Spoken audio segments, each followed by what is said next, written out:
Every individual has had a unique history.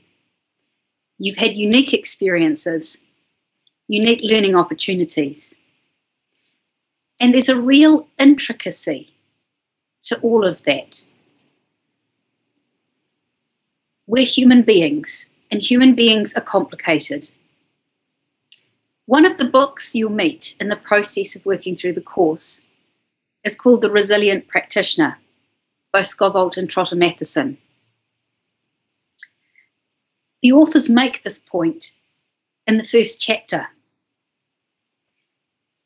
In that context, the authors are talking about interactions between people, which is even more complicated because then you have two complex beings trying to understand each other's experience.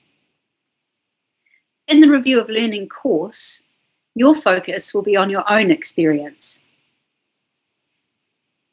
As you begin to unpack the learnings that you have achieved through this lifetime, in your workplace, through formal education, within your communities, and in many other settings, you will begin to see how broad and how detailed the learning becomes. That can at times feel overwhelming. At that point, it's best to step back and look for themes, look for common patterns, because those themes and common patterns will provide you with a structure through which you can interpret all of what you are uncovering. It's a bit like opening the proverbial can of worms. You take the lid off and you think, there can't be that much in here, can't be so complicated. But the more you look into the can, the more there is. Looking for the themes, looking for the strands will help to unify what you're seeing. And it will allow you to find the significance in the learning, not just in terms of your past, but also in terms of your future. So the point I'm making here is about intricacy, the intricacy of experience, the depth of experience that we have just as an individual human being. Then place that in the context of working with others, and that whole complexity and intricacy increases. Group dynamics can emerge. All of those things will be part of your journey in understanding where you fit in this world and where you want to go next, who you want to be working with, who you have worked with, and how they have impacted on you or shaped your experiences.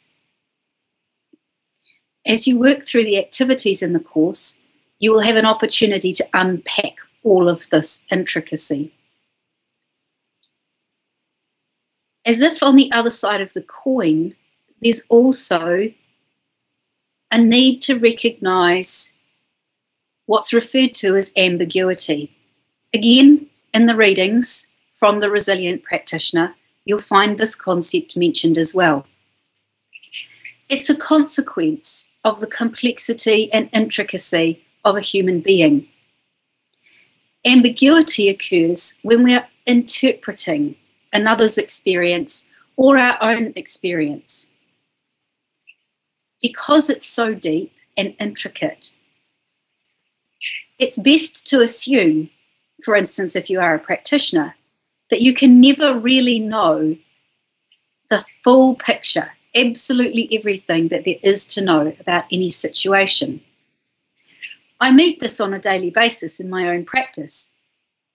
When I'm working as a supervisor, I often have to consider my supervisees' needs, the needs of those that they're working with, their clients, the context of the organisation that they're in, what we already know about the kinds of problems that practitioners' clients are coming up against, and so on and so forth. It's complicated. And that level of intricacy and complexity in working with human beings means that there is always going to be some amount of the picture that you just don't know. Skovholt and Trotter Matheson, in several of the chapters in the book, give an outline of the developmental process of a professional starting from an absolute novice who has no training and is just working from their instinct or their gut feeling, all the way through to a master of the art. Whether that art is plumbing or building, or whether it's psychiatry, it doesn't matter. There is a developmental process that occurs. One of the things that they say is that when you're just starting out, the ambiguity of not knowing exactly what to do and when to do it, not knowing whether what you've done was actually right, being unsure about whether you have all the techniques and practices that you need to cope with the challenges in your work. All of that ambiguity is most acute when you begin as a practitioner or a professional in your field. Over time, as you become more of a master of the art, whether you're a manager, an educator, a nurse, or an architect, as you become a master of the art, you become more able to live with that ambiguity. It never goes away. You do have more past experience to draw upon, and that past experience and that practical learning is a lot about what this course is about, understanding what you have learnt. But you also realise that there's always a void. There's always material that you won't know. There's always a degree of ambiguity. I've talked to you about the concept of ambiguity, principally in the context of working with others. But what happens when that ambiguity is actually to do directly with you? In that case, there's another concept that's very useful to understand, and that's what we call liminality. A liminal state is a state in which large portions of your life are ambiguous. The concept comes principally, or at least originally, from anthropology. Anthropologists used the idea of liminality to understand the significance of rituals. When you are a member of a tribe and you are undergoing a transition from one state of being to another, that transition is often marked by a ritual. And the ritual is a means by which you move from one state to the other through a liminal state or a liminal space. This doesn't seem so relevant to start with, but as you travel through the course, what you'll find is when you open that can of worms and you start to really look in there and you start to discover the ambiguities as much as the intricacies, then you might feel like you're in a bit of a liminal state. Especially if what you're doing is creating a professional development plan. The process of creating a professional development plan requires you to start by looking at what you've already achieved. In that process, however, you will always be tempted to look forwards, not just backwards, but to think about where you're going to go next. And there aren't necessarily clear or automatic answers to that. And sometimes even when you think you have the answer, life can throw things at you that mean that that answer doesn't actually work. In those moments of uncertainty and ambiguity, you experience a state of liminality. I'd like to share with you one fairly spectacular example of liminality from my own life. Picture this. You've just spent many, many years completing a very large PhD project. You're fairly exhausted, having used, well, far too many nights with not enough sleep and all of your resources. You've finally handed in this enormous piece of work to be judged by 3 people who you have never met, having put your heart and your soul into it for years and years. It is now completely out of your control. This is me a few years back. Well, quite a few years back now. I remember that day handing in this huge piece of work. There wasn't actually anybody at the counter to receive it, so I filled in the form, handed it over and left it there, hoping something right would happen to it. I then decided to go on holiday. After 10 years of, well, working full-time and studying largely full-time alongside that, I felt I deserved a holiday. And so I bought a one-way ticket to a friend's place in Brisbane. 6 weeks later, it was beginning to feel like time to come home. So I sat down at Skype and started to send some texts, thinking about where I was going to go. I knew I was going to be going back to a job which I'd already pretty much mapped out from before a year before finishing my PhD. I knew I'd be living with my parents, not ideal at that age, but safe, comfortable, clean, tidy, the things you need. And I knew there would be people there waiting to see me, to see if I'd got a tan and whether I was looking a little less baggy under the eyes. And then I got a shock because everything I knew went out the window.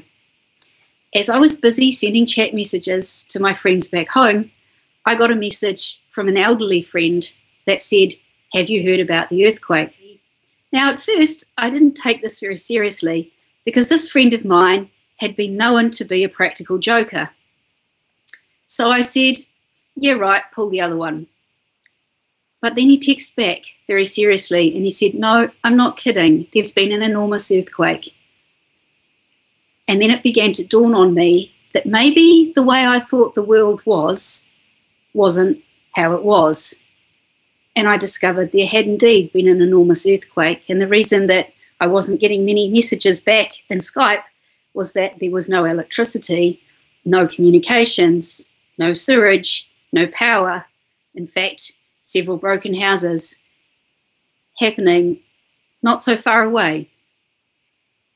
Everything started to take on a slightly strange feeling. All the assumptions that I'd made up until that point started to unravel. The job I thought I was returning to never eventuated because the budget wasn't there. My professional network dispersed. So did my personal network. I lost a number of very significant people in my life because they were in the wrong place at the wrong time. And I had to go back to the drawing board. Everything that I thought was on my plate was not clear anymore. I had to start from scratch. And scratch was, well, I was pretty maxed out on my visa and I had holiday clothes with me, my passport, and not much else. Suddenly, I had to re-evaluate everything in my life, every plan that I'd made, every intention that I had, in order to figure out how to move forwards from there. That's an example of a fairly spectacular liminal state. Now, I'm hoping that none of you in the course are in quite such a liminal space. Generally, you are on track. You have an idea where you're starting from right now and where you'll be going by the end of this semester or even the end of the year. But nonetheless, there will be times when you begin to question, what was the value of what I did in the past and how will it serve me in the future? What I learned through my experience was that the learning I had done and the education that I had done was something that would serve me. No matter where I was, no matter where I lived, I had my doctorate, I had my experience, I had my resume. All those things still remained. Even if my house was flattened and the mountain that I lived under was no longer the shape that it used to be, I was still who I was. And getting to know myself really deeply was an opportunity that emerged out of that liminal state. I got a chance to re-evaluate everything that I had assumed would be the case in my life in the future and decide how I really wanted to move forwards. There'll be moments in the course where you may feel a similar sense of ambiguity occurring for you. I can assure you the journey is worth it. Keep moving forwards and you will be amazed at what you discover about yourself and about what the potentials are for the future for you.